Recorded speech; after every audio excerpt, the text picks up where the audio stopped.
ઉનાળો ચરમ પર પહોંચી રહ્યો છે અને જેમ જેમ ગરમી વધી રહી છે એમ આગ લાગવાના બનાવો પણ દિન પ્રતિદિન વધી રહ્યા છે અને એમાં પણ રાજકોટમાં આગ લાગવાના બનાવોમાં ચિંતાજનક રીતે વધારો થઈ રહ્યો છે। રાજકોટ જીઆઈડીસીમાં વધુ એક જગ્યાએ આગ લાગી અને આગે વિકરાળ સ્વરૂપ ધારણ કર્યું હતું। ફાયર બ્રિગેડની ગાડીઓ પહોંચી ગઈ હતી। આગ ઉપર કાબુ મેળવવાના ખૂબ પ્રયત્નો પણ કરવામાં આવ્યા।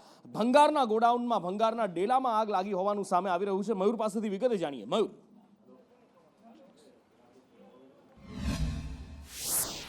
નુપુર, આગ લાગવાનો સિલસિલો રાજકોટની અંદર યથાવત છે। અગ્નિકાંડ બાદ અનેક પ્રયાસો કરાયા હતા કે રાજકોટના અલગ અલગ વિસ્તારો સલામત રહે, પરંતુ દર અઠવાડિયે 15 દિવસે આગનો બનાવ બને છે। આવી જ એક ઘટના આજે જીઆઈડીસીની અંદર બની છે કે જ્યાં ભંગારના ડેલાની અંદર આગ લાગી હતી। આગ વિકરાળ થાય તે પહેલા જ ફાયર બ્રિગેડને કોલ કરી દેવામાં આવ્યો હતો, પરંતુ ભંગારની અંદર ભરેલો કચરો અને ભંગારનો સામાન છે તે આગની અંદર ભસ્મીભૂત થઈ ગયો હતો। આગ ક્યાં કારણે લાગી છે એ હજુ સુધી સામે નથી આવ્યું, પરંતુ સારી વાત એ છે કે આગની અંદર ન તો કોઈ જાનહાનિ થઈ છે, ન તો કોઈ વ્યક્તિને ઈજાઓ પહોંચી છે। ભંગારના ડેલાની અંદર મોટા પ્રમાણમાં ભંગાર અને કચરો રાખવામાં આવ્યો હતો અને ત્યાં કોઈ તણખલો અથવા તો કોઈ વસ્તુ લાગી જતા આગ લાગી હોવાની પ્રાથમિક વિગતો સામે આવી છે।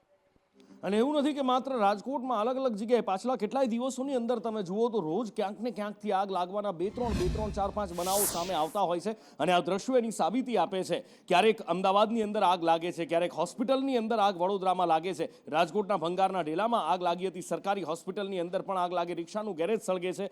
આગ અત્યારે એક સામાન્ય વાત થઈ ગઈ હોય એવું લાગે છે। થોડીક અમથી બેદરકારી એક મોટી દુર્ઘટનાનું કારણ આ ગરમીમાં બની શકે છે। અંકિત પાસે જાણીએ કે ક્યાં ક્યાં કેવો કહેર વરસ્યો છે। બિલકુલ, 4 અલગ અલગ જગ્યાએ આગના બનાવ બન્યા, જેમાં રાજકોટની એક માહિતી આપે સાંભળી લીધી। બીજી તરફ ધંધુકા રેફરલ હોસ્પિટલ, તેમાં પણ આગ લાગવાનો બનાવ બન્યો છે। બીજી તરફ અમદાવાદના કાલુપુરના શાક માર્કેટ છે, તેમાં પણ આગ લાગવાનો બનાવ છે। વિગતવાર જો વાત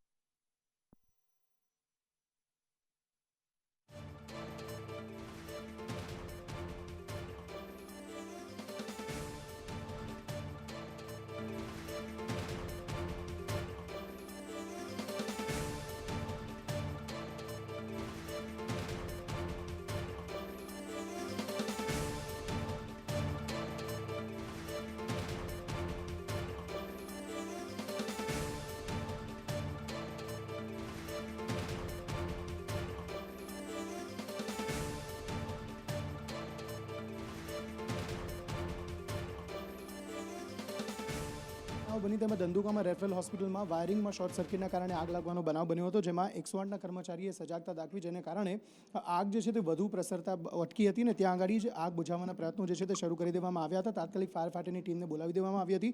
બીજી તરફ અમદાવાદના કાલુપુરના શાક માર્કેટમાં આગ લાગવાનો બનાવ બન્યો હતો, જેમાં તેલિયા મિલ કમ્પાઉન્ડમાં આગ લાગી હતી। હવે આગ લાગવાના કારણે ફાયર બ્રિગેડ જે છે, ફાયરની ટીમ જે છે તે તપાસ કરશે કે ત્યાં ફાયર સેફટી હતી કે નહીં, પરંતુ ઓવરઓલ જો જોવા જઈએ તો 4 ઘટનામાં કોઈ જાનહાનિ નથી થઈ, પરંતુ મોટી નુકસાની ચોક્કસપણે જોવા મળી રહી છે। અને આ બાજુ એક મોટો ભય વડોદરામાં સામે આવ્યો। અફરાતફરી મચી ગઈ જ્યારે એક સરકારી કચેરીમાં બોમ્બ હોવાની વાત સામે આવી હતી। બોમ્બથી ઉડાવી દેવાની ધમકી મળી હતી જીઆઈપીસીએલની કચેરીને અને અફરાતફરી મચી ગઈ હતી।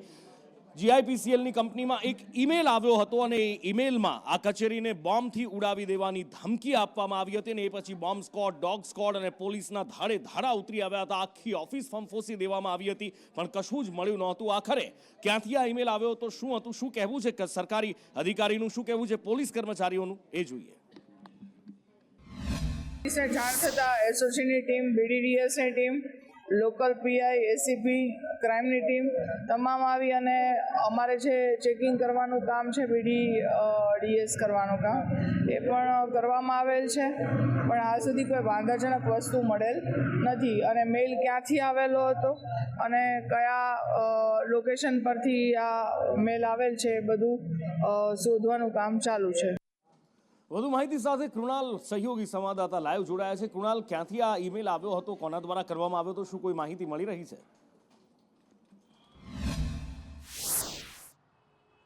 નુપુર, જે રીતે આ મેલ મૂકવાની જે મોડસ ઓપરેન્ડી છે તે વડોદરા શહેરમાં 2 મહિના અગાઉ જે રીતે ભાયલીની નવરચના સ્કૂલ હોય કે પછી વડોદરા એરપોર્ટ હોય, આ તમામ જગ્યાઓ પર જે મેલ આવ્યા છે તે ચેન્નાઈના કોઈ શ્રીનિવાસનના નામથી આવ્યા છે અને એ જ રીતનો મેલ, એ જ મોડસ ઓપરેન્ડીથી મેલ આ જીઆઈપીસીએલની જે કંપની છે તેને પણ મળ્યો છે। જોકે આ આઈપી એડ્રેસ કયું છે તેની સાયબર ક્રાઇમ પોલીસ તપાસ કરી રહી છે, પરંતુ આ મેલ મળતા તપાસ તો કરવી જ પડે, કારણ કે બોમ્બ મૂકવાની ધમકી મળી હતી અને ખૂબ જ અગત્યની સરકારી કંપની છે, એટલે કે ત્યાં સુરક્ષા એજન્સીઓ પહોંચી ગઈ હતી તપાસ કરવામાં આવી હતી, ડોગ સ્કોડ બોમ્બ સ્કોડ પહોંચી હતી, કલાકો સુધી તપાસ કરવામાં આવી, પરંતુ હાલ કંઈ વાધાજનક મળ્યું નથી. તેમ છતાં પણ આજે જ્યારે રજાનો દિવસ છે એટલે ત્યાં કર્મચારીઓ ઓછા હતા અને જેટલા પણ કર્મચારીઓ હતા તમામને હાલ બહાર મોકલી દેવામાં આવ્યા હતા. હજુ પણ ત્યાં સુરક્ષાની તકેદારીઓ રાખવામાં આવી રહી છે, ગેટ બંધ કરી દેવાયા છે, પરંતુ કશું શંકાસ્પદ ન મળતા હાલ પોલીસે તો હાશકારો લીધો છે, પરંતુ આ મેલ મોકલનાર કોણ છે તેની તપાસ હવે પોલીસ કરી રહી છે. એટલે મેલ મોકલનાર કોણ છે એની પોલીસ તપાસ કરી રહી છે અને હવે ટૂંક સમયમાં જ એ ભાંડાફોડ પણ પોલીસ કરશે કે શું આ કોઈના દ્વારા ટીખળ કરવામાં આવી હતી કે પછી ખરેખરમાં કોઈએ આ મેલ મોકલી અને એક ચેતવણી આપી છે.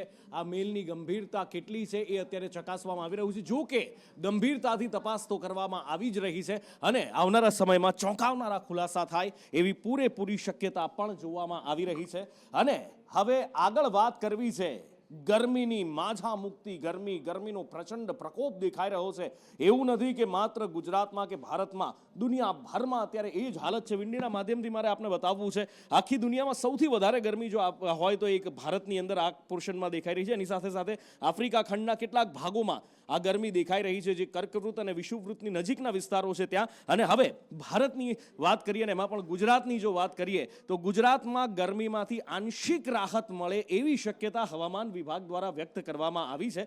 હવામાન વિભાગનું કહેવું છે કે આવનાર 24 કલાકમાં ગરમીમાંથી થોડી રાહત મળી શકે છે. ગઈકાલે અમદાવાદનું ટેમ્પરેચર 43 ડિગ્રીની ઉપર નીકળી ગયું હતું, અત્યારે 41 ડિગ્રીની આસપાસ બતાવી રહ્યું છે. સુરેન્દ્રનગરનું ટેમ્પરેચર 39 ડિગ્રીની આસપાસ. આ બાજુ જો કચ્છમાં જઈએ તો કચ્છમાં ભુજનું 36 ડિગ્રી અત્યારનું ટેમ્પરેચર બતાવે છે, ખાવડા 37 ડિગ્રી. એટલે કે આંશિક ગરમીની શરૂઆત આમ તો અત્યારથી થઈ ગઈ હોય એવું દેખાઈ રહ્યું છે. પણ આવતીકાલનું એક્યુમ્યુલેશન એટલે કે અનુમાન વિન્ડી દ્વારા શું કરવામાં આવી રહ્યું છે જો એના ઉપર એક નજર કરીએ અને કચ્છથી આવતીકાલે બપોરના સમયની વાત કરવામાં આવે, બપોરનો સમય જ્યારે આવે લગભગ 1 વાગ્યાની આસપાસ, 1 થી 4ની વચ્ચે ગરમી ચરમ ઉપર હોય છે. અને આ બપોરે 1 વાગ્યાના આપણે બપોરના 1 વાગ્યાનો સમય જોઈએ તો ભુજમાં 36 ડિગ્રી ટેમ્પરેચર રહેવાની શક્યતા છે. આ બાજુ ગાંધીધામ 36 ડિગ્રી અને સાથે જ રાપરમાં 38 ડિગ્રી તાપમાન હોઈ શકે છે. સૌરાષ્ટ્રની જો વાત કરીએ તો હળવદથી લઈ અને મોરબી સુધી 36, 37, 38 ડિગ્રી. આ બાજુ જ્યાં સૌથી વધારે ગરમી અનુભવાતી હોય છે રાજકોટમાં, આમ તો સાંજ પડે ઠંડક થઈ જાય છે પણ દિવસે તપતું રાજકોટ 38 ડિગ્રીમાં આવતીકાલે શેકાવાની શક્યતા છે. જો કે થાનગઢ છે, વાંકાનેર છે, સુરેન્દ્રનગર છે, 38, 39 ડિગ્રીની આસપાસ તાપમાન રહેવાની શક્યતા છે. ઉત્તર ગુજરાતમાં જો વાત કરવામાં આવે ને એમાં પણ બનાસકાંઠામાં ત્યાં પણ 40 ડિગ્રીની નીચે આવતીકાલે બધે જ તાપમાન જોવા મળી રહ્યું છે. એટલે હવામાન વિભાગની જે આગાહી છે એ જ આગાહી અહીંયા પણ સાચી પડતી દેખાઈ રહી છે. મહેસાણા, ગાંધીનગર, અમદાવાદ 38, 39 ડિગ્રી. ધોળકા એક એવું છે કે જ્યાં 41 ડિગ્રી ટેમ્પરેચર બતાવી રહ્યું છે આવતીકાલનું. સુરતમાં 35 ડિગ્રી તાપમાન જઈ શકે છે, 35 થી 36 ડિગ્રીની આસપાસ. ભરૂચ 38. એટલે કે દક્ષિણ ગુજરાતથી લઈ અને ઉત્તર ગુજરાત અને સૌરાષ્ટ્રથી લઈ અને કચ્છ સુધી આવતીકાલે થોડી રાહત મળે ગરમીમાં એવી શક્યતા જોવાઈ રહી છે. कच्छ में और सौराष्ट्र में आइसोलेटेड पॉकेट्स में तीव्र उष्ण लहर आई है और सौराष्ट्र कच्छ ऐसे और कुछ स्थानों पर उष्ण लहर आई है. गुजरात रीजन में भी इक्का दुक्का पॉकेट्स में उष्ण लहर की स्थिति रहेगी. जो हमने फोरकास्ट दिया है आज की कंडीशंस के अकॉर्डिंग, आज भी आइसोलेटेड पॉकेट्स में सौराष्ट्र कच्छ में ऑरेंज अलर्ट के साथ हमने हीट वेव दिया है, जिसमें कच्छ, पोरबंदर और मोरबी है. और गुजरात रीजन में 2 डिस्ट्रिक्ट्स में दिया है, साबरकांठा और बनासकांठा. और आज से जहाँ तक अधिकतम तापमान का सवाल है, 2 से 4 डिग्री की गिरावट अगले 3 दिनों में रहेगी.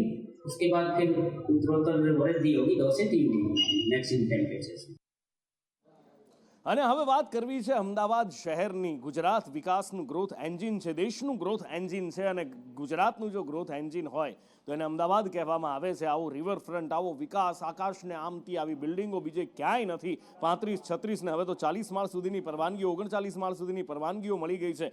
પોળમાંથી ગૂંચવાતું અમદાવાદ હવે આકાશ આંબી રહ્યું છે, પણ જ્યાં જમીન પર નજર પડે ત્યાં વિકાસ ગટરમાં આળોટતો દેખાય છે. જી હા, જે દ્રશ્યો તમને બતાવવા છે તમે માનવા તૈયાર નહીં થાવ કે આ અમદાવાદના દ્રશ્યો છે. આ કોઈ ચોમાસાના દ્રશ્યો નથી, આજના અબઘડીના અત્યારના આ દ્રશ્યો છે. નિકોલના ગોપાલ ચોક જો તમે જશો તો ગટરના આવા ગંદા પાણીમાંથી તમારે પસાર થવું પડશે. ને એવું નથી કે માત્ર આજે જ આ પાણી ભરાયું છે, 24/7 365 ડેઝ. એટલે કે હંમેશા અહીંયા આ જ હાલત, આ જ પરિસ્થિતિ, આ જ વ્યથા, આ જ વેદના લોકોની છે. પણ ન કોર્પોરેટર સાંભળવા તૈયાર છે, ન ધારાસભ્ય સાંભળવા તૈયાર છે, ન તંત્રને કોઈ ફરક પડે છે, ન સરકારના પેટનું પાણી હલે છે. લોકો આ જ રીતે આ ગંદકીમાંથી રહેવા, ગંદકીમાંથી પસાર થવા મજબૂર બને છે.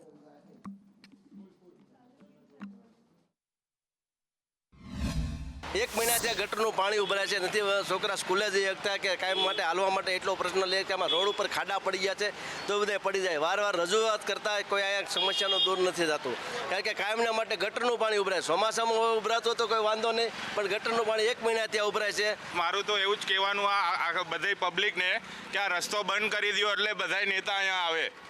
આ રસ્તો ચક્કા જામ કરવાની જરૂર છે, ત્યારે જ બધી પબ્લિક આવશે. આ બેન ખરેખર કૃષ્ણનગરનો આ ગોપાલ ચોક કહેવાય છે, પણ ગોપાલ ચોક નથી, આ ગટર ચોક બની ગયો છે. અહીંયા કોર્પોરેટર ધારાસભ્યો બધા છે ને માઇક આંગલા છે, 12 મહિના થઈ જાય ત્યાં સુધી વોટ લેવાનો હોય ને ત્યારે જ આ લોકો અહીંયા આવે છે, બાકી અહીંયા કોઈ જોવા નથી આવતું. ઘરે ઘરે તમે જાઓ, આટલી બધી સોસાયટીઓ છે, લગભગ 5000 માણસનું રેસિડન્ટ છે ઓછામાં ઓછું. કોઈ કરતાં કોઈ વ્યક્તિ છે ને કોઈ બોલવાવાળું તૈયાર નથી, કારણ કે અત્યારે કોઈને બોલવા જેવા રહેવા જ નથી દીધા. કોર્પોરેટરની તો જિંદગીમાં કોઈ દી તપાસ કરવા નથી આવતા, કોઈ શું પોઝિશન છે. ઘરે ઘરે માણસો બીમારીથી ફેલાઈ રહ્યા છે, કોઈને ઘરે ઝાડા ઉલટી શરદી તાવ ઉધરસ ને લોકો આટલા બધા ત્રાહિમામ પોકારી ગયા છે. મુશ્કેલી તો પૂરેપૂરી છે. અમારી અનેક વખત લેખિત અને મૌખિક બધી રજૂઆતો કરેલી છે, છતાં કોર્પોરેશન કે ધારાસભ્યના અધિકારીઓ પણ અહીંયા ફરકતા નથી અને આ ગંદા પાણીમાં ચાલવું પડે છે અને આ પીવાના પાણીની અંદર આ ગંદુ પાણી ભળી ગયું છે અને અનેક લોકો બીમાર પણ છે. અને 2 દિવસ પહેલાં જ અમે લોકો ગયા હતા ધારાસભ્યની ઓફિસે, તો તેમણે એવો જવાબ આપ્યો છે કે એ તમારો વોર્ડ છે એ પટેલ સમાજનો વોર્ડ છે તો તમે કંચનબેનને જાણ કરો. હવે આ દસકોઈ વિધાનસભા બાબુભાઈ જમનાદાસ પટેલમાં આવે છે, પણ હવે અમારે તો એમને જ કહેવાનું હોય ને અમારા વોર્ડમાં કંચનબેનનો વોર્ડ નથી તો અમારે એમને ફરિયાદ કેમ કરવી? આજે 1 વર્ષથી ગયા ચોમાસે વાત હતી કે લાઈન અમે નાખી દઈશું, પણ આ પાણી ભરાય છે તો પણ એ જોવા તો આવતા નથી, તો એને હજી લાઈન નખાણી. આ બીજું હમણાં ચોમાસું આવી જશે પણ આનો કોઈ નિકાલ નથી. અહીંયાના વિસ્તારમાંથી રોજની 10,000 બાળકોની માતાઓની અવરજવર છે. 2 મોટી સ્કૂલો આવેલી છે, સ્થાનિક સોસાયટીઓ છે, ખૂબ જ પ્રશ્નો છે, પણ ધારાસભ્યશ્રીને પોતાની અંગત સંપત્તિ વધારવામાં રસ છે. આ વિસ્તારની પ્રજા તો એમને વોટ આપે જ છે. ટ્રિપલ એન્જિનવાળી આ સરકાર, ગુજરાત સરકાર, કેન્દ્ર સરકાર, અમદાવાદ મ્યુનિસિપલ કોર્પોરેશન 15,000 કરોડનું બજેટ પણ માત્ર અહીંયા ભ્રષ્ટાચારમાં જાય છે. અહીંયા સોસાયટીમાં રહીએ છીએ, અહીંયા રોજનું ગટરનું પાણીથી અમે એટલા કંટાળી ગયા, લોકોને છોકરાને મૂકવા ટાણે રોજ ગટરના પાણીમાં હાલીને આવવું પડે. ઘરમાં ગટરોના પાણી સંડાસ આખા ઉભરાઈ ગયા છે. હવે આ રોજ આના છોકરાઓ બીમાર પડ્યા છે, કેટલી વખત દવાઓ લાયા છે, હજી દવાઓ ચાલુ જ છે ઘરમાં. અને આ ગટરનું પાણી અને પીવાનું પાણી એ ખરાબ આવે છે, ઝાડા ઉલટીના વા થઈ ગયા છે. અમદાવાદના નિકોલ વિસ્તારમાં લોકો ત્રાહિમામ પુકારી ગયા છે, કારણ કે વગર વરસાદે પણ અહીંયા વરસાદી પાણી ભરાઈ ગયા હોય તેવી પરિસ્થિતિનો સામનો તેઓ છેલ્લા ઘણા મહિનાઓથી કરી રહ્યા છે.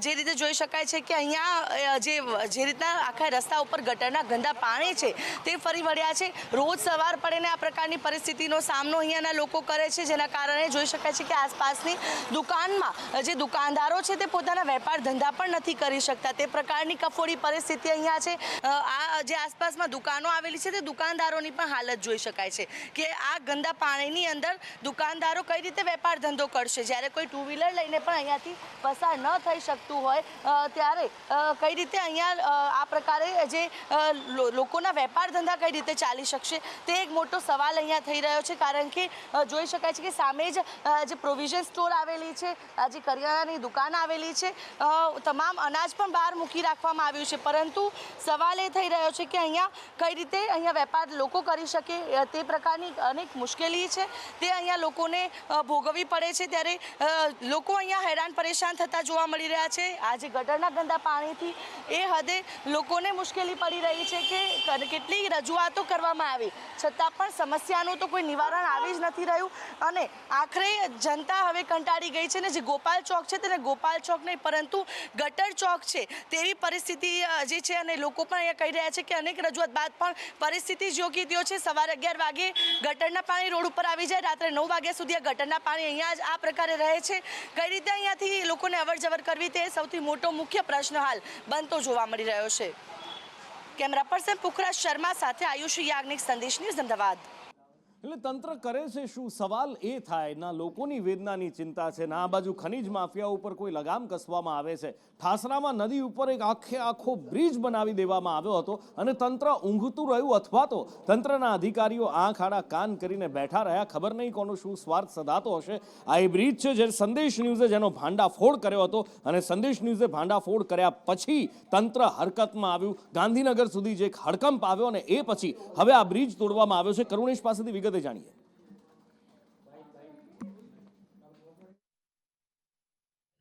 જી નુપુર, આ સમગ્ર જે ઘટના છે એ ખેડા જિલ્લાના ઠાસરા તાલુકાનું અકલાચા ગામ અને અકલાચા ગામ પાસેથી પસાર થતી મહીસાગર નદી અને તેની ઉપર ગેરકાયદેસર બ્રિજ બાંધવામાં આવ્યો. આ બ્રિજ આજનો નહીં પરંતુ વર્ષોથી બાંધેલો આ બ્રિજ છે કે જેને કોઈ પણ અધિકારીની તાકાત નથી કે આ બ્રિજને હટાવી શકે, કારણ કે આ જે નદી આવેલી છે એ નદીની આ તરફ એટલે કે ખેડા જિલ્લાનો વિસ્તાર છે અકલાચા અને વડોદરા જિલ્લાનો વિસ્તાર છે ડેસર, એ બંને તરફ ખાણ ખનીજ જે માફિયાઓ છે તે બેફામ રીતે, બેખોફ રીતે અને બે રોકટોક દિવસ રાત જે ખનીજ છે તેનું ખોદકામ કરીને ચોરી કરી રહ્યા છે. નદીના પટની અને નદીની અંદરના વિસ્તારની અંદર બ્લેક સ્ટ્રેપની દિવસ રાત ચોરી કરી રહ્યા છે, ખનન કરી રહ્યા છે, પરંતુ કોઈની મજાલ, કોઈ અધિકારીની મજાલ નથી કે એ લોકોની કોલર પકડી શકે. અને એમના માટે ખુલ્લેઆમ અત્યારે જે ગેરકાયદેસર રોડ બનાવવામાં આવ્યો છે, નદી વચ્ચે રોડ બનાવવામાં આવ્યો છે અને આ પણ ગેરકાયદેસર રોડ બનાવવામાં આવ્યો છે કે જેની કોઈ અધિકારી પાસેથી મંજૂરી લીધી નથી.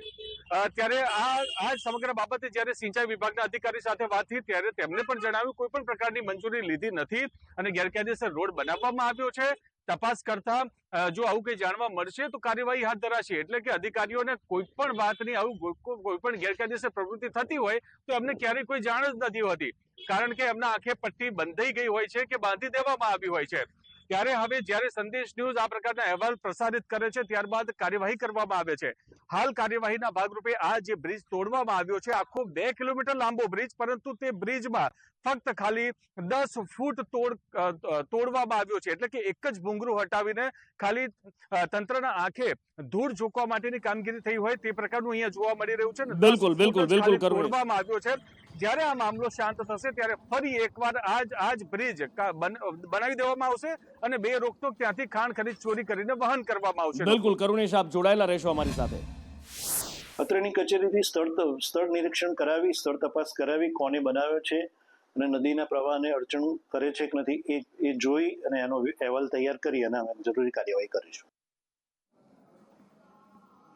અને હવે તો ઠેકાણે બ્રિજ બનાવી દેવામાં આવ્યા છે, એટલે સવાલ એ થાય છે કે આખરે તંત્ર કરે છે શું પીળો પરવાનો આ ખનીજ માફિયાઓને આપી દીધો છે કે નદીનો હાથમાં ચીરી લો, નદી ઉપર જેટલા ઉજરડા કરવા હોય એટલા કરી લો અને તમારી ઈચ્છા થાય એ પ્રમાણેનું વર્તન કરો? કારણ કે બે દ્રશ્યો તમને બતાવવા છે, કારણ કે એક નહીં બે નદી પર ખેડા જિલ્લામાં જ આ રીતે બ્રિજ બાંધી દેવામાં આવ્યા હતા. સંદેશ ન્યૂઝે બંને બ્રિજનો ભાંડાફોડ કર્યો અને એ પછી કાર્યવાહી કરવામાં આવી છે. બંને બ્રિજ તમે જુઓ, ગઈકાલે એક બ્રિજ તોડવામાં આવ્યો હતો અને આ કોઈ જ મંજૂરી વગર આ બ્રિજ બનાવી દેવામાં આવ્યા છે. અને આજે જેમ કરુણેશે કહ્યું કે માત્ર 10 ફૂટનો જ એક ભાગ તોડવામાં આવ્યો છે, એટલે સ્પષ્ટ દેખાય છે કે તંત્રના પણ ક્યાંક આશીર્વાદ આ ખનીજ માફિયા ઉપર હોઈ શકે છે, કારણ કે તો જ આ 10 ફૂટનો બ્રિજ તોડવામાં આવે. બાકી આટલો આખો બ્રિજ બની ગયો હોય, તંત્રને ખબર ના હોય, એવું કેવી રીતે બની શકે? કરુણેશ મારી સાથે જોડાયેલા છે. કરુણેશ, જો આવા ગેરકાયદેસર બ્રિજ બની જતા હોય, લોકોને જ્યાં જરૂરિયાત હોય, વર્ષોથી પત્રો લખીને થાકી જાય, રજૂઆતો કરીને થાકી જાય, તંત્ર બ્રિજ નથી બનાવતું, ખનીજ માફિયાઓ રાતોરાત આવા બ્રિજ બનાવી દે છે, કોઈને કોઈ ફરક નથી પડતો. આમાં તો અધિકારીઓ ઉપર પણ પગલાં લેવા જોઈએ.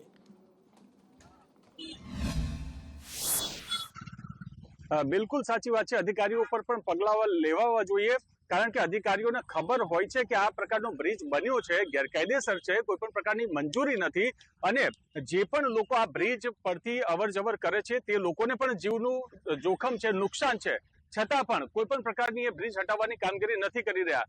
મુખ્ય કારણ એ છે કે આ જે બ્રિજ છે ગેરકાયદેસર, તેનો મુખ્ય હેતુ ખાણ ખનીજ જે ચોરી કરતા છે એ ચોરી કરીને ત્યાંથી વહન કરવા માટે, પસાર થવા માટે તે લોકો આ બ્રિજ બનાવી દે છે અને ત્યારબાદ તે બ્રિજનો ઉપયોગ ગામ લોકો પણ કરે છે, આસપાસના રહેતા ગામ લોકો પણ કરે છે. અને જ્યારે પણ કોઈ પણ પ્રકારની આવી વાત આવે છે ત્યારે ગામ લોકોને આગળ ધરી દે છે અને ગામ લોકોના ઓઠા હેઠળ તે પોતાનો આ જે ગેરકાયદેસર જે ખનીજ ચોરીનો છે આખો મનસૂબો છે તે પાર પાડે છે. પરંતુ અહીંયા એ પણ વાત છે કે જ્યારે સંદેશ ન્યૂઝ દ્વારા આ એક બાદ એક જે ગેરકાયદેસર બ્રિજ છે તેના અહેવાલ પ્રસારિત કરવામાં આવ્યા હતા ત્યારે ખેડા જિલ્લા કલેક્ટર દ્વારા આદેશ આપી દેવામાં આવ્યો હતો અને આદેશના ભાગરૂપે કહેવામાં આવ્યું હતું કે જિલ્લામાં જે 7 થી 8 નદીઓ વહે છે તે તમામ નદીઓ પર તપાસ કરવામાં આવે, કોઈ પણ પ્રકારનો ગેરકાયદેસર બ્રિજ કોઈ પણ બનાવ્યો હોય તેને તાત્કાલિક તોડી દેવામાં આવે. ત્યારે આદેશના પગલે ખાણ ખનીજ વિભાગના અધિકારી અને જવાબદાર અધિકારીઓ દ્વારા જે લોકોએ ગેરકાયદેસર બ્રિજ બનાવ્યો હતો એટલે કે ખનીજ માફિયાઓએ, તે ખનીજ માફિયાઓને સૂચના આપી દીધી કે તમે હવે રેલો આવ્યો છે અને હવે તમે બ્રિજ તોડો, ત્યારે ખનીજ માફિયાઓ દ્વારા ફક્ત બતાવવા પૂરતી કામગીરી કરવામાં આવી છે. આખો બ્રિજ કોઈ પણ જગ્યાનો નથી તોડ્યો, એનો એક નાનકડો પોર્શન તોડીને ફક્ત એક રાજી કરવાની વાત કરવામાં આવી છે. બિલકુલ કરુણેશ, અહીંયા સવાલ એ પણ થાય કે આવા ગેરકાયદેસર બ્રિજ માત્ર ને માત્ર ખેડા જિલ્લામાં જ કેમ? સવાલ એ છે કારણ કે આ જ મહીસાગર નદી છે, એ અલગ અલગ જિલ્લાઓમાંથી નીકળે છે ગુજરાતના. ત્યાં આવા ગેરકાયદેસર બ્રિજ જોવા નથી મળતા. આ જ વાત્રક નદી અલગ અલગ જિલ્લાઓમાંથી નીકળે છે, પણ જ્યાં ખેડા જિલ્લામાં આવે છે ત્યાં જ જાણે પીળો પરવાનો આપી દીધો હોય ખનીજ માફિયાઓને, એવું લાગે છે.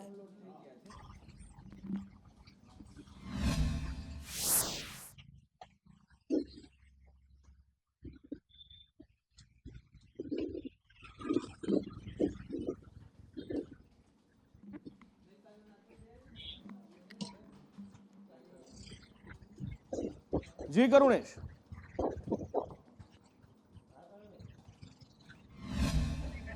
જી નુપુર, તો જે રીતે ખેડા જિલ્લાની અંદર આવા તો અનેક બ્રિજો છે. જેમ રઢુ બ્રિજ હતો, તે રઢુ બ્રિજ ખાણ ખનીજની ચોરી થતી હતી, બેફામ ચોરી થતી હતી. સંદેશ ન્યૂઝના અહેવાલ બાદ તેને તોડી પાડવામાં આવ્યો. ત્યારબાદ ગઈકાલે જે મહેલજ બ્રિજ હતો, એટલે કે રઢુની બિલકુલ નજીક આવેલો, એ પણ વાત્રક નદી ઉપર જ બનાવવામાં આવ્યો હતો અને ત્યાં પણ બેફામ રીતે રેતીની માટીની ચોરી કરવામાં આવતી હતી. તે બ્રિજ પણ તોડવામાં આવ્યો.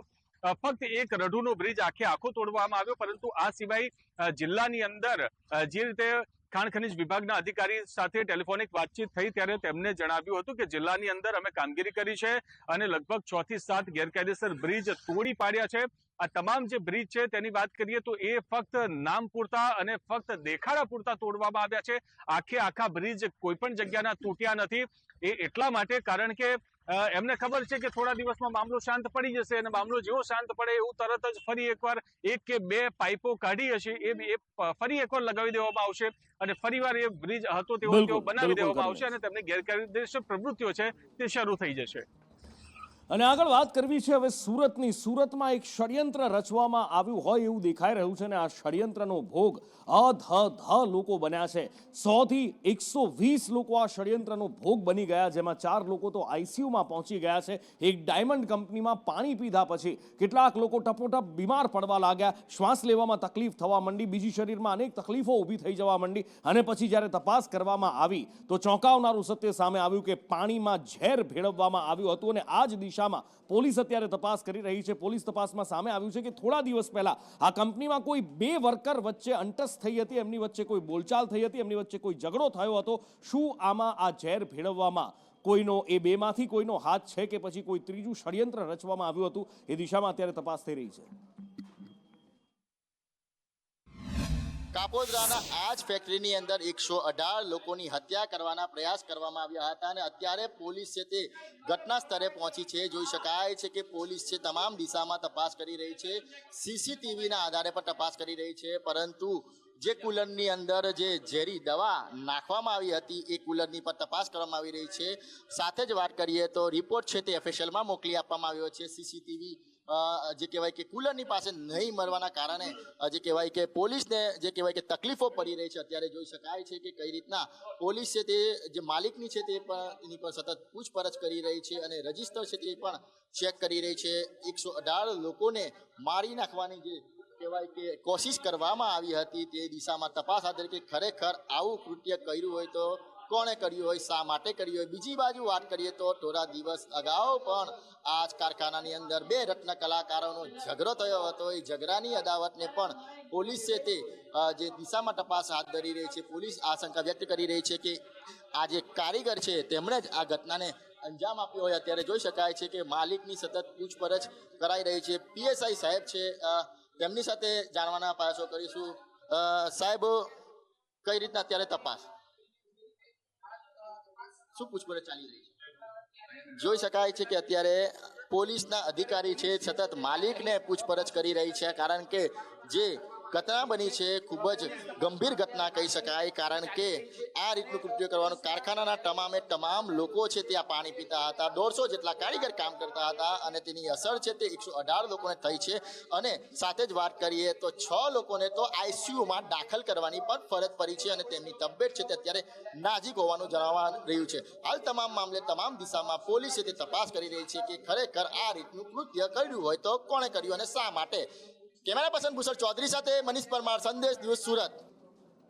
સુરત મહાનગરપાલિકામાં અત્યારે હો હા થઈ ગઈ છે. એક અજાણી ચિંતા સુરત મહાનગરપાલિકામાં વ્યાપી ગઈ છે. એક ગણગણાટ શરૂ થઈ ગયો છે, કારણ કે સુરત મહાનગરપાલિકામાં એક તરફ મહાનગરપાલિકાના ડેપ્યુટી ચીફે રાજીનામું આપી દીધું છે અને બીજી બાજુ ડેપ્યુટી કમિશનરના રાજીનામાની સાથે સાથે કાર્યપાલક ઇજનેરની પણ બદલી કરી દેવામાં આવી છે. આખરે શું થઈ રહ્યું છે, કેમ થઈ રહ્યું છે? રાજીનામું આપવાનું આમ તો કારણ સ્વાસ્થ્ય બતાવવામાં આવી રહ્યું છે, પણ એની સાથે સાથે કાર્યપાલક ઇજનેરની પણ બદલી. મનીષ જોડાયા છે. મનીષ, આખરે પડદા પાછળનું કારણ શું ચર્ચાઈ રહ્યું છે? શું ગણગણાટ સંભળાઈ રહ્યો છે, અથવા તો શું શક્યતાઓ આ બધાની પાછળ દેખાઈ રહી છે?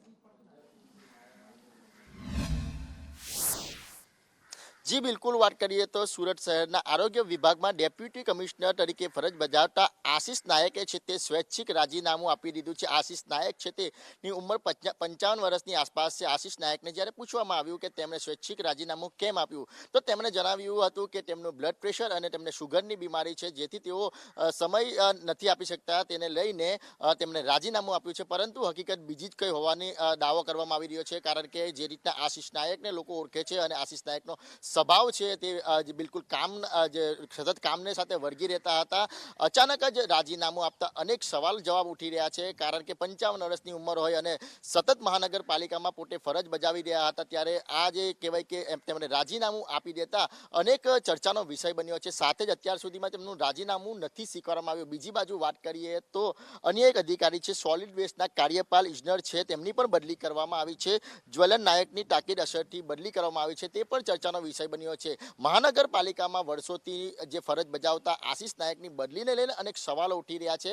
આશિષ નાયક કહી રહ્યા છે કે તેમને બીમારીના લીધે આ પગલું ભર્યું છે, પરંતુ હકીકત બીજી જ કંઈ લાગી રહી છે, કારણ કે વર્ષોથી તેઓ જે કહેવાય કે નિષ્ઠાથી કામ કરતા હતા, જે પ્રમાણે કામ કરવાની તેમની જે કહેવાય કે ક્ષમતા હતી તે જોઈને લાગી નથી રહ્યું કે આશિષ નાયક છે તે બીમારીના લીધે રાજીનામું આપે. ત્યારે હાલ તો ચર્ચાનો વિષય મહાનગરપાલિકામાં બની ગયો છે કે ખરેખર આશિષ નાયક જેવા અધિકારી જે કહેવાય કે રાજીનામું આપે તો કેમ આપે. જી, હવે વાત કરવી છે એ કૌભાંડની જે ઉજાગર થતા રાજ્યભરમાં ચકચાર મચી ગઈ હતી, અને એ છે બોગસ હથિયારનું આ કૌભાંડ, કે જેમાં હથિયારના શોખીનો અલગ અલગ રાજ્યો મણિપુર, નાગાલેન્ડમાંથી આ હથિયારો લઈ આવ્યા હતા. એક પછી એક ખુલાસો થયો. સૌથી પહેલા સુરતમાંથી આનો ઘટસ્ફોટ થયો હતો, અને એ પછી હવે એટીએસે તપાસ શરૂ કરી છે. 100થી વધારે આવા હથિયારધારી લાયસન્સ ધારકોને એમણે ઓળખી લીધા હતા, એમની તપાસ શરૂ કરી, અને એ પછી હજી પણ આ લિસ્ટ ઘણું લાંબુ હોવાનું કહેવાઈ રહ્યું છે. બોટાદ, સુરેન્દ્રનગરમાં પણ જેણે જેણે હથિયારો લીધા છે, રીતે એમની તપાસ ચાલી રહી છે. એમને પણ પકડવામાં આવ્યા છે. 15 લોકો છે એવા કે જેમના વિરુદ્ધ ગુનો પણ દાખલ કરવામાં આવ્યો છે. અલગ અલગ જિલ્લાના 108થી વધારે વ્યક્તિઓ હોવાની પણ શક્યતા જોવામાં આવી રહી છે, અને હજી પણ આ લિસ્ટ ખૂબ લાંબુ જાય એવી શક્યતા છે. ખાતે એક આર્મ્સ બોગસ લાયસન્સનો ગુનો દાખલ કરવામાં આવેલ, અને એ અંતર્ગત એ સમયમાં 7 આરોપીની ધરપકડ કરવામાં આવી.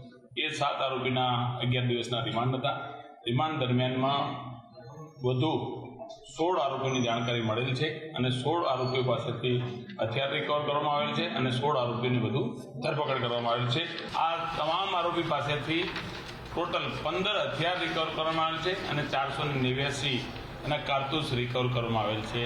આ આરોપીઓ પાસે બોગસ લાયસન્સ મળી આવેલ છે, અને આ હથિયાર પણ રિકવર કરવામાં આવેલ છે, જે પંચના વિગતે કબજે કરી અને આરોપીઓની રાત્રે 1 વાગ્યાના સમયમાં ધરપકડ કરવામાં આવેલ છે. અને હવે વાત કરવી છે રત્ન કલાકારોની વેદનાની. આ એ રત્ન કલાકારો છે, આ એ વ્યક્તિઓ છે જેમના હાથનું કવત સુરતને ચમકમાં નવડાવે છે, હીરાની ચમકમાં નવડાવે છે, પણ એમની હાલત કફોડી છે. છેલ્લા કેટલાય દિવસથી વેતન વધારાની માંગ સાથે તેઓ રોષે ભરાયા છે, તેઓ આંદોલન કરી રહ્યા છે, પણ આ બધા વચ્ચે પડ્યા પર પાટું, રાજા પર દામ, જે કહો એ વેતન વધારવાના બદલે ઘટાડવામાં આવ્યો છે. જે નાના હીરા, ઝીણા હીરા આપણે કહીએ, એમાં 6 રૂપિયાનો એક પ્રતિ હીરા એમને વેતન ઘટાડી દેવામાં આવ્યું છે, અને જે જાડા હીરાના 100 રૂપિયા મળતા હતા એને પણ હવે ઝીણા હીરા ભેગા જ ગણી લેવામાં આવ્યા છે. એટલે કે રત્ન કલાકારોનું કહેવું છે કે જે 30-35 15,000 રૂપિયા માંડ કમાતા હતા મહિને, એના બદલે હવે જે પણ જેટલા લોકો એ કમાઈ શકતા હતા એમને પણ હવે આમાં નુકસાન જશે અને 10-15,000 રૂપિયા માંડ કમાઈ શકશે. 6 રૂપિયા ભાવ ઘટાડ નાખ્યો છે. હવે અત્યારે કારીગરો કામ નથી કરતા. અમારી માંગણી એટલી જ છે કે તમે ભાઈ અમને કામ કરવા દો. અમે અહીંયા કામ કરવા આવી છીએ તો કામ કરવા દો. અમારે સ્વાભાવિક છે કે કામ નહીં થાય તો અમારે કાંઈ રૂમ નહીં ચાલે. 35 વર્ષથી રાખો છું. 35 વર્ષથી રાખો છું. અત્યારે ભાવ ઓછો કરવા લાગ્યો છે 6 રૂપિયા ભાવમાં. કામ તકલીફ તો બહુ પડે છે, કામ જ નહીં થાય છે. બેવું પડે છે કામ ભાવ ઓછો. કાળઝાળ ગરમી છે, રાત્રે ઠંડક થવાનું નામ નથી લેતી અને એ વખતે જો લાઇટ જતી રહે તો શું થાય? એસી બંધ થઈ જાય, કુલર બંધ થઈ જાય, પંખા બંધ થઈ જાય, હાલત ખરાબ થઈ જાય અને એમાં વૃદ્ધો બાળકોની તો વાત જ શું કરવી. તરત આપણે કચેરીમાં ફોન કરીએ, જે પણ PGVCL કે કોઈ પણ જે પણ તમારે લાગતું વળગતું હોય DGVCL કે કોઈ પણમાં, અને જો ફોન ના ઉપડે તો શું થાય? તમે કચેરીએ પહોંચો અને અધિકારી આરામથી ટેબલ પર પગ ચડાવી, ત્યાંના કર્મચારીઓ અધિકારીઓ આરામ ફરમાવતા હોય, ફોનનું રિસીવર બાજુમાં મૂકી દીધું હોય તો કેવી આપણને દાંત ચડે, કેવી ખીચ ચડે ને કેવો ગુસ્સો આવે. બસ આવું જ રાજકોટમાં થયું. લાઇટ કાપી નાખી અને પછી ફોનનું રિસીવર ઊંચું કરી અને મૂકી દીધું કે જેથી કરીને કોઈ ફોન કરીને ડિસ્ટર્બ ન કરે અને કર્મચારીઓ આરામ ફરમાવતા જોવા મળ્યા હતા. આટલા વર્ષો પછી પણ, આટલા દાવા પછી પણ ગુજરાતમાં સરકારી કચેરીઓના હાલ એ જ છે જે દાયકાઓ પહેલા હતા. નંબર 1માં 1:45 વાગ્યા આસપાસ લાઇટ ગયેલ હતી. ત્યારના બધા શેરીવાળા સોસાયટીવાળા બધા ફોન કરતા હતા બંને નંબરમાં, રિસીવરમાં, લેન્ડલાઇન નંબરમાં, મોબાઈલ નંબરમાં. અને મેં પોતે પણ અસંખ્ય વાર ટ્રાય કરી હતી. એની બધી આપણે માહિતી આપેલ છે સોશિયલ મીડિયા દ્વારા. અને હું રૂબરૂ અહીંયા રાત્રે 3:15 આસપાસ આવ્યો, 1.5 કલાક પછી. તો મેં જોયું બધું, બારી ખુલ્લી હતી, 2 જણા અંદર સૂતા હતા ગાડલું નાખીને. અને એમાંથી એક ભાઈ ઊભા થયા, એને મોબાઈલ હાથમાં લીધો અને રિસીવરનું જે લેન્ડલાઇનનું ડબલું હતું, એ જે રિસીવરનું જે ફોન ઉપાડવાનું હોય એ જે હોય હેન્ડલ, એ ઉપર મૂકેલું હતું, જેથી કરીને કોઈ ગ્રાહકના કમ્પ્લેન થાય નહીં, કોઈનો ફોન આવે નહીં કે કાંઈ પણ બનાવ બને તો કંઈ જાણકારી ન થાય અને કોઈને સામો રિપ્લે પણ આપી ન શકે. અને જે મોબાઈલનો જે નંબર રહ્યો એ પણ લાગતો નહોતો, એમાં વ્યસ્ત જ કન્ટિન્યુ આવતો હતો. એટલે વેઇટિંગ નહીં અને કોઈનો કાપી પણ ન શકે અને કોઈનો આવી પણ ન શકે. કરવા માટે મને જાણ થતાં હું તાત્કાલિક આ પ્રદ્યુમનગર સબ ડિવિઝન જે છે એમાં અત્યારે આવેલો છું અને પ્રાથમિક તપાસ મારી અત્યારે તાત્કાલિક કરવામાં આવી છે. અને અહીંયા એક એપ્રેન્ટિસ જ હતા અને એપ્રેન્ટિસ જે છે એ અમારો જે CUG નંબર છે એ CUG નંબરમાં ફોન ઉપર વાત કરતા હતા અને મીનવાઇલ લેન્ડલાઇનમાં પણ ફોન ચાલુ હતા. આ ઉપરાંત 19/22માં પણ ફરિયાદો નોંધાણી હતી.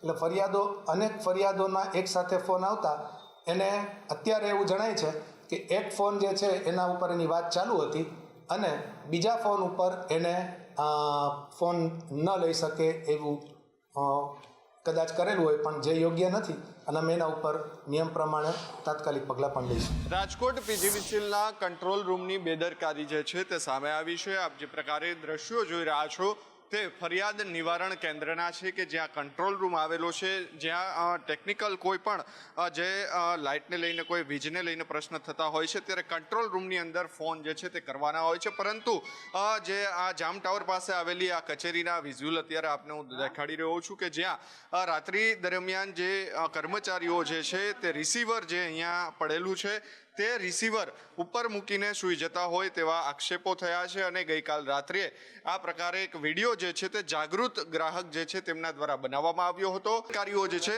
તે સામે આવતી હોય છે, અધિકારીઓ છે તેમની સાથે વાત કરવાનો પ્રયાસ કરીશું. સર, નહીં આપ શું હતું? હું નતું ન કરી શકું, ખરાબ લાગુ. બરી હમણાં આવે છે સાહેબ. સર, આ જે ફરિયાદ છે ગ્રાહકની, પણ હું મારા પાવર્સમાં જ ન હોય, હું આવે છે હમણાં સાહેબ એટલે વાત કરાવી દઉં. મેં કીધું આ જો ભટ્ટ સાહેબનો ફોન છે. આપનું ડેઝિગ્નેશન શું? મારું છે કેબલ જોઈન્ટરનું. એટલે હું અત્યારે ન હોઉં નોકરી બાજુ, અત્યારે ઓમ રાત્રે ન હોય. આવી છે તેમને લઈને શું કહેશો? અહીંયા કર્મચારીઓ વાત કરે હમણાં ડેપ્યુટી એન્જિનિયર વાત જ કરાવી. બિલકુલ, અહીંયા અધિકારી જે છે તે પણ હજુ પહોંચ્યા નથી. તે આવશે ત્યારબાદ તેઓ જવાબ આપશે તેવું કહેવામાં આવી રહ્યું છે. ત્યારે વીજકાપ થતો હોય છે ત્યારે ગ્રાહકો પરેશાન થઈ રહ્યા છે અને તેમના ફોનના જવાબ તેમને ન મળતા જાગૃત ગ્રાહક જે છે તેમના દ્વારા વિડીયો બનાવવામાં આવ્યો હતો અને તેમની અંદર સ્પષ્ટપણે દેખાઈ રહ્યું છે કે જે જામ ટાવર પાસે આવેલી કચેરીનું જે રિસીવર જે છે તે ક્યાંક ને ક્યાંક ઉપર મૂકી દેવામાં આવ્યું હતું અને કર્મચારીઓ જે છે તે આરામ ફરમાવવામાં આવતા હતા. અગાઉ પણ આ પ્રકારે પીજીવીસીએલના જે કંટ્રોલ રૂમ છે ત્યાંની અનેક ફરિયાદો જે છે તે ઉઠી છે, છતાં પણ હજુ તંત્ર સુધર્યું નથી. ઉચ્ચ અધિકારીઓ જે છે તેમના દ્વારા હવે આ બાબતે કેવા પગલાં લેવામાં આવશે તે પણ જોવું રહેશે. કેમેરા પર્સન વિપુલ બોરીચા સાથે મયુર સરવૈયા, સંદેશ ન્યૂઝ, રાજકોટ. અને હવે વાત કરવી છે ભારતના એ દુશ્મનની, જેણે ઘણા પ્રયત્નો કર્યા બચવાના, અનેક નિર્દોષોના જીવ લેવામાં એનો મોટો હાથ હતો, પણ આખરે હવે એ ભારતના હાથે આવી ગયો છે. અમેરિકા સાથેની દોસ્તી કહો કે પછી અમેરિકા સાથેના સંબંધ કે પછી ભારતની આંતરરાષ્ટ્રીય કૂટનીતિ, એ તવાહુર રાણાને આખરે પ્રત્યાર્પણથી ભારત લઈ આવ્યો છે, દિલ્હી લઈ આવ્યો છે, પાનમ એરપોર્ટ એને લઈ આવવામાં આવ્યો છે અને હવે એના કર્મોની સજા એને આપવામાં આવશે. એક એક પાપ એનું ગણી એક એક સજા એને આપવામાં આવશે. અજય પાસેથી વિગતે જાણીએ. અજય,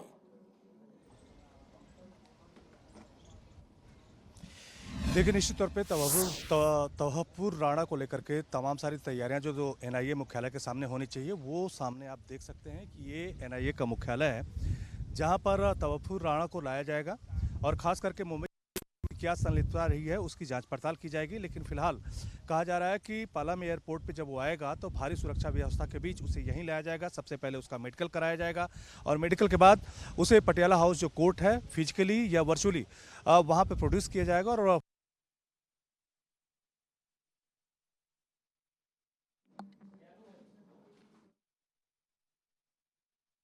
और मुंबई में इमिग्रेशन ऑफिस खोला था जिसमें रिचर्ड कोलमैन हेडली है, उसने अपने फर्म में काम दिया था और करीब 7 बार जो हेडली है उसने रेकी की थी. खुद अपने परिवार के साथ तवाहुर राणा भी आया था और जो मुंबई में आतंकवादी हमला हुआ था उनको कहीं ना कहीं पूरा असिस्टेंट तवाहुर राणा की तरफ से उपलब्ध कराया गया था. तो भारत की बहुत पहले से ही कोशिश थी, लेकिन 2023 में ही अमेरिका के साथ संधि हुई और उसी संधि के तहत अब ट्रंप प्रशासन की तरफ से तवाहुर राणा को भारत सौंप दिया गया है और थोड़ी ही बाद एनआईए मुख्यालय में आएगा और सारी जो रस्मी प्रक्रियाएं हैं वो पूरी की जाएगी और कहीं ना कहीं उसको शिक्षकों के पीछे पहुंचाने की कोशिश की जाएगी. जी, ને આપણે ઘણીવાર કહીએ છીએ ને, શ્રદ્ધા હોય ત્યાં પુરાવાની ક્યાં જરૂર છે. ગીતામાં ક્યાં કૃષ્ણની સહી છે, પણ શ્રદ્ધા હોય ત્યાં પુરાવા મળે અને મળે જ સાહેબ. અને એના પુરાવા ગણદેવીમાંથી મળ્યા છે. હનુમાન મંદિરની પ્રાણ પ્રતિષ્ઠા હતી અને પ્રાણ પ્રતિષ્ઠામાં ધ્વજારોહણ માટે કોણ આવ્યું સાહેબ? તમારી નજર સામે છે. જે મંદિરના પૂજારીઓ છે એ તો ધ્વજારોહણ કરી જ રહ્યા છે, પણ એમની સાથે સાથે કપિરાજ ખુદ અહીંયા ધ્વજારોહણ માટે આવ્યા છે. હનુમાનજીની પ્રતિમા પાસે બેસી અને હનુમાનજીની સેવા પૂજા પણ ત્યારબાદ એમણે કરી હતી અને ત્યારબાદ હનુમાનજીનો પ્રસાદ પણ આ કપિરાજે આરોગ્યો હતો. એક તરફ જ્યાં અમદાવાદમાં કંઈક જુદા દ્રશ્યો જોવા મળી રહ્યા છે, ત્યાં પ્રભુની અહીંયા પ્રાણ પ્રતિષ્ઠાનો મહોત્સવ હતો. એ રૂડો આનંદ અવસર હતો અને એ વખતે ધ્વજારોહણ માટે ખુદ કપિરાજ મંદિરના પૂજારીઓની સાથે પહોંચ્યા હતા અને એમણે પોતાના હાથે આ ધ્વજારોહણમાં પણ યોગદાન આપ્યું હતું.